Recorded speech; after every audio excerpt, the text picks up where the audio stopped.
Hello friend, इस video lecture में आप सभी का स्वागत है। उम्मीद है आप लोग खैरियत से होंगे। इस वीडियो में हम बात करेंगे सुवर्ण संख्या की। तो आज का टॉपिक है हमारा सुवर्ण संख्या, जिसको इंग्लिश में बोलते हैं हम गोल्ड नंबर। Gold number.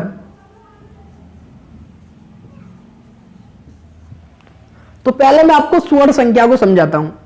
जितनी वीडियो मैंने आपको पढ़ाई है, इतने भी टॉपिक आपको पढ़ाए हैं और जितनी वीडियो मैंने आपको समझाया है, किसी वीडियो में मैंने आपको रटाया नहीं है, ओनली समझाया है। ऐसी सुवर्ण संख्या भी एक आपका इंपॉर्टेंट टॉपिक है बहुत। इसकी परिभाषा आती है सुवर्ण संख्या किसे कहते हैं, तो इसको भी हम रटाएंगे नहीं, समझाएंगे। तो सुवर्ण संख्या को पहले समझते हैं। जी आपको कोई बर्तन है, बीकर है, इसमें आपका सोने का कोलाइडी विलयन है। किसका विलयन है? सोने का कोलाइडी विलयन। सोने का कोलाइडी विलयन है इसके अंदर।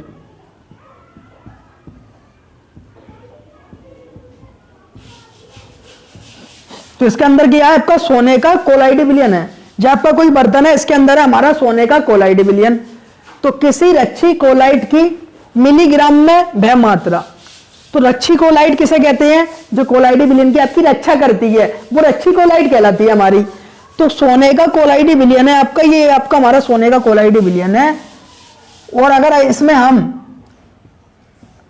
10% NaCl मिला दें, क्या मिला दें? 10% NaCl, तो सोने का जो कोलाइडी विलयन है वो आपका है 10 ml। कितना है? 10 ml। और अगर हम 10 ml का 10% निकालें तो कितना हो जाएगा? यानी 10 ml का 10% मतलब एक भाग, तो कितना हो जाएगा? 1 ml। तो मतलब 1 ml। तो 10 ml सोने के कोलाइडी विलयन में जब हम सोडियम क्लोराइड का 1 ml डालते हैं तो ये क्या कर देता है? 10 ml सोने कोलाइड के कोलाइडी विलयन को नीचे बैठा देता है। इसको क्या कर देता है? बेकार कर देता है। इसको क्या कर देता है? खराब कर देता है।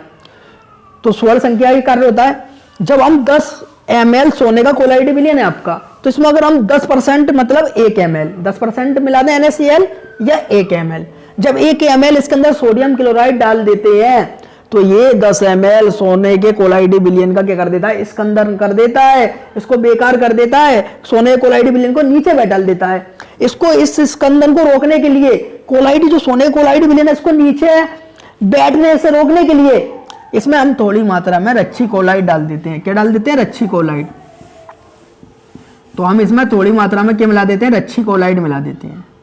तो जब हम इसमें थोड़ी मात्रा में रच्छी कोलाइड मिलाते हैं तो वो क्या करती है? 10% जो NaCl होता है, जो आपके 10 ml सोने की कोलाइडी विलयन को बेकार कर देता है, नीचे बैठा देता है, इसको बेकार होने से रोक देता है। और इसी रच्छी कोलाइड के नंबर को हम सुवर्ण संख्या कहते हैं या गोल्ड नंबर कहते हैं। रच्छी कोलाइड जो होती है वो आपके द्रव स्नेही कोलाइड होते हैं। कौन होते हैं? द्रव स्नेही कोलाइड।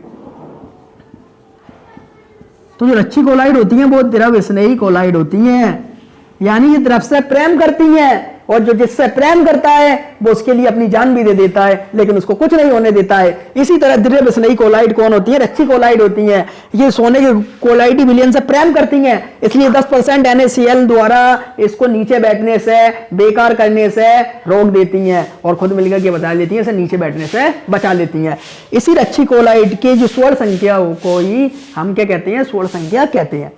तो जो ये रच्छी कोलाइड होती है, रच्छी कोलाइड की सुवर्ण संख्या ही कहलाती है। तो जो आपकी रच्छी कोलाइड 10 ml सोने के कोलाइडी विलयन को नीचे बैठने से रोक देती है, बचा लेती है, वो क्या कहलाती है? आपकी सुवर्ण संख्या गोल्ड नंबर कहलाती है।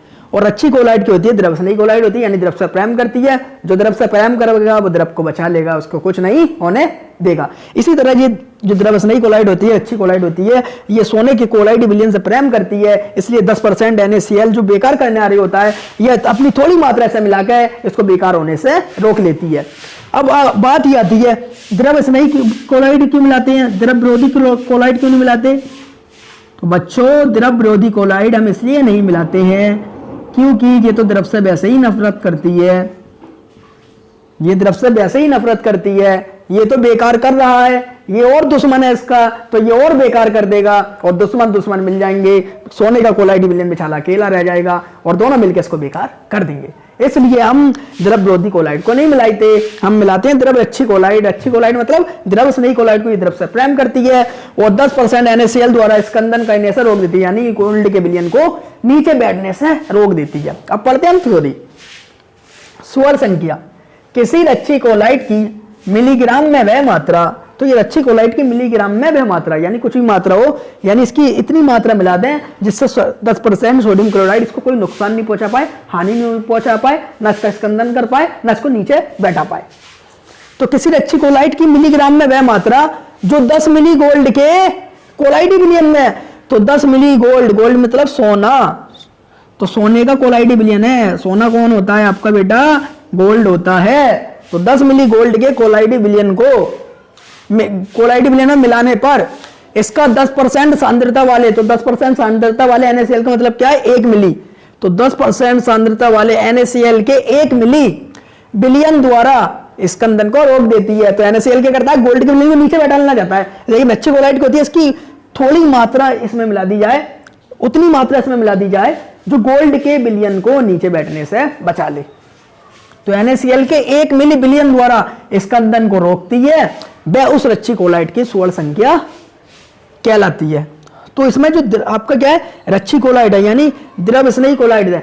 तो द्रव स्नेही कोलाइड की जितनी मात्रा इसमें डालने पर आपका NaCl द्वारा स्कंदन होने से रुक जाए, जो इसकी मात्रा होगी वो इसकी स्वर्ण संख्या कहलाएगी। जैसे मान लें एग्जाम्पल के तौर पे हमने 0.05 ग्राम रक्षी कोलाइड डाला, 0.05 ग्राम द्रव स्नेही कोलाइड मिलाया और इसका क्या रुक गया? स्कंदन रुक गया। तो जो 0.05 ग्राम या ml जो भी हो, ग्राम में ले ले, ml में ले, जो भी हो, इसकी जो मात्रा हमने इसमें डाली और स्कंदन होने से रुक गया, जो इसकी मात्रा होगी ग्राम में होगी या ml में होगी, वो उसकी कहलाएगी बच्चों स्वर्ण संख्या कहलाएगी।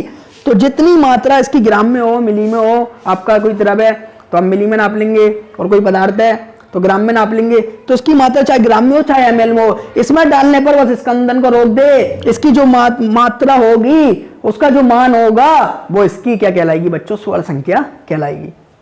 तो एक बार और पढ़ते हैं। किसी रक्षी कोलाइड की मिलीग्राम में मात्रा, तो किसी रक्षी कोलाइड की मिलीग्राम में मात्रा, तो यहाँ पर आपकी मिलीग्राम लिखा है तो मात्रा भी हम किस में लेंगे? मिलीग्राम में लेंगे। तो मिलीग्राम में यानी 5 ग्राम इसमें 5 ml डाला, तो 5 ml से होने मिलाने पर इसके अंदर रुक गया, तो स्वर्ण संख्या हो गई 5। 0.05 ml डाला और इसके अंदर रुक गया, तो स्वर्ण संख्या कितनी होगी? 0.05। तो जितनी मात्रा इसमें मिलाने पर इसके अंदर रुक जाए और गोल्ड का विलयन नीचे बैठने से बच जाए और बेकार होने से बच जाए, वही उसकी कहलाती है बच्चों? स्वर्ण संख्या कहलाती है। तो किसी रक्षी कोलाइड की मिलीग्राम में वह मात्रा जो 10 मिली गोल्ड के विलयन कोलाइडी विलयन में, तो 10 मिली आपका क्या है? गोल्ड का कोलाइडी विलयन है, मिलाने पर इसका 10% सांद्रता वाले NaCl के, तो 10% सांद्रता वाले NaCl के कर देता है, इसको नीचे बैठा देता है। तो 10% सांद्रता वाले NaCl के 1 मिली विलयन द्वारा स्कंदन को रोकती है, नीचे बैठने से रोक देती है, वह उस रक्षी कोलाइड की स्वर्ण संख्या कहलाती है। तो इसकी जितनी ग्राम की मात्रा इसमें मिलाने पर स्कंदन होने से रुक जाता है, वो उसकी क्या कहलाती है बच्चों? स्वर्ण संख्या कहलाती है, यानी गोल्ड नंबर कहलाता है। ये आपके टॉपिक समझ में आ गया होगा। अब बात करते हैं हम पायस की। तो पायस किसे कहते हैं बेटा? जब द्रव आपस में मिलकर, यानी विलय भी आपका द्रव हो, विलायक भी आपका द्रव हो, ये दोनों मिलकर जो विलयन बनाते हैं, जो आपका कोलाइडी विलयन बनाते हैं, उसको हम पायस कहते हैं। तो जब द्रव, विलय भी आपका द्रव हो, विलायक भी आपका द्रव हो, दोनों आपस में मिलकर जो कोलाइडी विलयन बनाते हैं उसे हम पायस कहते हैं। तो डेफिनेशन पढ़ते हैं। जब परिक्षेपण माध्यम, तो परिक्षेपण माध्यम होता है बच्चों विलायक, और तथा परिक्षिप्त प्रवस्था, तो परिक्षिप्त प्रवस्था होती है हमारी विलेय। तो जब आपका परिक्षेपण माध्यम विलायक, परिक्षिप्त प्रवस्था विलेय, तो जब हमारा परिक्षेपण माध्यम तथा परिक्षिप्त प्रवस्था विलायक और विलेय दोनों ही द्रव हो, तो इन दोनों से बने हुए कोलाइडी विलयन को पायस या इमल्सन कहते हैं। तो जब परिक्षेपण माध्यम मतलब विलायक, परिक्षिप्त प्रवस्था मतलब विलय, तो जब आपका विलायक और विलय दोनों ही क्या हो? द्रव, तो विलायक भी आपका जब द्रव हो और विलय भी आपका क्या हो? द्रव हो, तो जब आपकी परिक्षेपण माध्यम तथा परिक्षिप्त प्रवस्था दोनों ही द्रव हो, तो इन दोनों से बने हुए कोलाइडी विलयन को पायस या इमल्सन कहते हैं। तो पायस को हम इमल्सन भी कहते हैं। उदाहरण के लिए यदि जैतून का तेल जल में मिला दिया जाए तो वो क्या कहलाएगा बच्चों, आपका पायस कहलाएगा। तो उदाहरण के लिए जैतून के तेल को जल में मिला दिया जाए तो ये क्या होगा, आपका पायस। तो जैतून का तेल भी क्या है, द्रव, और जल भी क्या है, द्रव, दोनों आपस में मिल गए और क्या मिल गया, पायस बन गया। तो जो बेटा आपका पायस होता है बच्चों, दो प्रकार का होता है। एक होता है आपका जल में तेल का पायस और एक होता है तेल में जल का पायस। तो जल में तेल का पायस कौन सा होता है और तेल में जल का पायस होता है, इन दोनों को समझते हैं। तो जल में जो तेल का पायस होता है उसे कहते हैं हम, जिसमें आपका जो जल है, जल में तेल की छोटी छोटी बूंदें नजर आ रही हो। तो जिस कोलाइडी विलयन में तेल की छोटी छोटी बूंदें उपस्थित होती हैं और जल क्या होता है, अधिक मात्रा में उपस्थित होता है, यानी जिस कोलाइडी विलयन में छोटी ऊपर जल की बूंदें दिख रही होती हैं उसे हम क्या कहते हैं, जल में तेल का पायस कहते हैं। जैसे उदाहरण के लिए दूध, तो जिस आपके कोलाइडी विलयन में तेल की छोटी बूंदें ऊपर नजर आ रही होती हैं उसे हम जल में तेल का पायस कहते हैं। जैसे दूध, तो दूध में हम देखें वाटर, www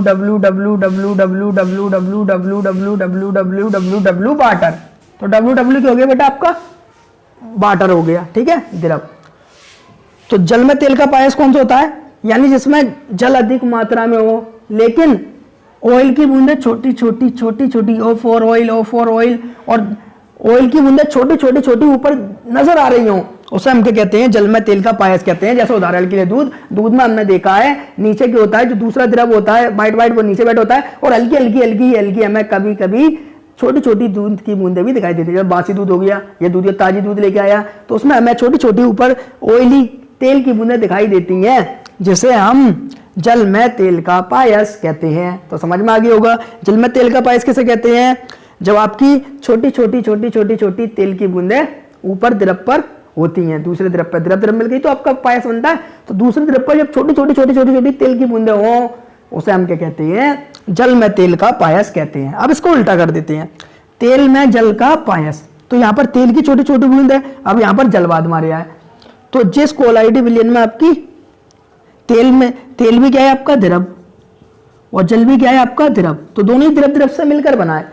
तो जिस कोलाइडी विलयन में आपकी छोटी जल की बूंदें ऊपर नजर आती हैं और तेल क्या होता है, अधिक मात्रा में होता है, और ऑयल क्या होता है आपका, अधिक मात्रा में होता है, उसे हम तेल में जल का पायस कहते हैं। जैसे उदाहरण के लिए देखिए, यानी इसमें ऑयल फॉर ऑयल, तो ऑयल क्या हो, ज्यादा मात्रा में हो और उस पर छोटी बूंदें W। तो जिसमें कोलाइडी विलयन में आपका क्या होता है बच्चों, जल की छोटी बूंदें हल्की ऊपर नजर आ रही होती हैं और जो तेल होता है वो अधिक मात्रा में होता है, और जो आपका जल होता है छोटी बूंदे के रूप में नजर आ रहा होता है द्रव बन के, उसे हम तेल में जल का पायस कहते हैं। जैसे उदाहरण के लिए हमारा कोल्ड क्रीम, उदाहरण के लिए हमारी क्या है, कोल्ड क्रीम, तो यहां पर भी लिख देते हैं कोल्ड क्रीम, और दूसरा मक्खन मतलब बटर। तो हमारा जो मक्खन हुआ और बटर हुआ, मक्खन बटर एक ही बात है, इंग्लिश में बटर कहते हैं मक्खन को, और आपकी जो कोल्ड क्रीम हुई, तो हमारी जो कोल्ड क्रीम हुई और मक्खन हुआ, बटर हुआ, ये सब क्या है आपके तेल में जल के पायस है। आपने मक्खन पे देखा होगा जो तेल होता है वो अधिक मात्रा में होता है, लेकिन छोटी द्रव की बूंदें नजर आ रही होती हैं। तो छोटी जिस पर जल की बूंदें नजर आ रही होती हैं उसे हम तेल में जल का पायस कहते हैं। और इसी तरह कोल्ड क्रीम में देखा होगा जो ऑयली होती है क्रीम वो ज्यादा मात्रा में होती है, लेकिन उस पर छोटी हल्की बूंदें हमें जल की नजर आ रही होती हैं, उसे हम तेल में जल का पायस कहते हैं। तो ये दो प्रकार का होता है, समझ में आ गया। जल में तेल का पायस कैसे कहते हैं, जिसमें छोटी ऊपर तेल की अधिक बूंद होती हैं वो जल में तेल का पायस कहलाता है, जैसे उदाहरण के लिए दूध। और तेल में जल का पायस कौन होता है, जिसमें छोटी छोटी छोटी छोटी ऊपर जल की बूंदें नजर आ रही होती हैं, और जो दूसरा द्रव होता है वो अधिक मात्रा में नीचे होता है, और इसमें जो छोटी छोटी छोटी ऊपर जल की बूंदें नजर आ रही होती हैं उसे हम तेल में जल का पायस कहते हैं, जैसे मक्खन, मिल्क में बटर, कोल्ड क्रीम आदि। इसका आप स्क्रीनशॉट ले लें। उम्मीद है आपको वीडियो अच्छी लगी होगी। वीडियो अच्छी लगी हो तो वीडियो को लाइक करें और हमारे चैनल को सब्सक्राइब करें, और वीडियो को अपने दोस्तों को शेयर करना ना भूलें। और किसी भी टॉपिक में आपको दिक्कत हो, प्रॉब्लम हो तो कमेंट बॉक्स में लिखकर जरूर भेजें। और thank you watching the video.